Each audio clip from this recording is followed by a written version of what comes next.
المحاولة رقم مليون في الدايت.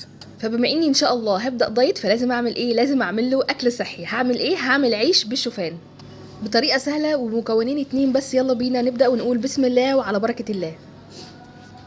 جبت اول حاجه الشوفان اللي انتوا شايفينه ده، ممكن نجيب من عند العطار سايب. تمام. اول حاجه بقى هعملها ايه؟ هجيب كوبايتين من الشوفان وعليهم كوبايتين من الميه بس كده. هي دي المقادير بتاعتنا النهارده. هسيبهم بقى منقوعين كده لمده ساعه بالظبط ونرجع ليهم تاني.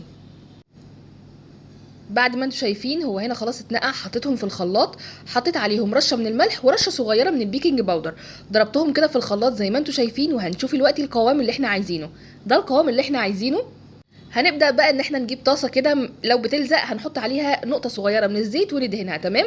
هبدا ان انا افرد العجينه كده. اهم حاجه بقى الطاسه ما تكونش سخنه وانا بفرد العجينه عليها.